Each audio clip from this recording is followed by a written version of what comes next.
শুরুতেই আমি আমার লুকটা দেখাচ্ছি, তো দেখো কেমন লাগছে। তোমরা অবশ্যই আমার ইউটিউব চ্যানেলে দেখতেই পাবে, ভিডিও আপলোড করব। আমি কি রিলস ভিডিও করেছি, এটা আমার বিকেলে শ্যুট করছিলাম, তার জন্য একটা ভিডিও ক্লিপ করে রাখলাম। তো যাই হোক, চলে যাই আরেক ধাপে। এটা হচ্ছে রাত বাজে 11:55, প্রায় 12টাই বাজে।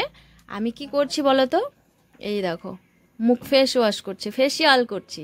সেরকম ফেসিয়াল না, জাস্ট আমার একটা ফেস ওয়াশ দিয়ে মুখটা ক্লিন করছি। যেহেতু পুজোর সামনে গাইস, একটু তো মুখটা পরিষ্কার রাখতে হবে, শরীরটা। সবাই যেহেতু পুজোর আগে তো সবাই করে, মেয়েরা তো তোমরা তো জানোই।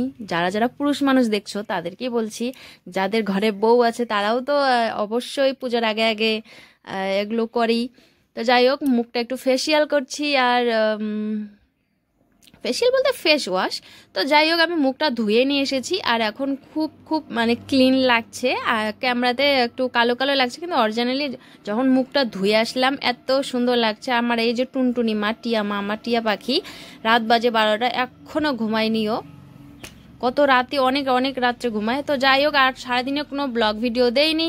আর এটা ছিল আমার আজকের সকালের ভিডিও গাইস। আমি ভিডিওটা এন্ড করতে পারিনি, তো সকাল সকাল স্নানটা সেরে আমি পুজোটা কমপ্লিট করলাম, তো তারই একটা ভিডিও। আর দেখো, আমাদের এখানে বলরাম, যেহেতু তুলসীর তলা, হিন্দুদের তো সবারই তুলসী তলা আছে, তো সেখানে আমি পুজো দিয়েছি, সেটারই একটা ভিডিও। তো চলে যাই এখন ঘরের দিকে। রাধা গোবিন্দ, আমি রাধা গোবিন্দ পুজো দিয়ে দিয়েছি, এবং আমি প্রসাদটাও তুলে নিয়েছি। দেখো, আমি ঘরে এসেছি। তো আমি তো ভিডিওটা তার আগে করিনি, মনে ছিল না, তাই ভাবলাম যে প্রসাদ তুলেছি তো কি হয়েছে, এখন একটা ভিডিও ক্লিপ করে নিতে। দেখো আমাদের রাধা গোবিন্দ কি সুন্দর লাগছে না? কারা কারা রাধা গোবিন্দর ভক্ত? আমি তো অনেক অনেক অনেক রাধা গোবিন্দর প্রতি আমার অনেক অনেক বিশ্বাস।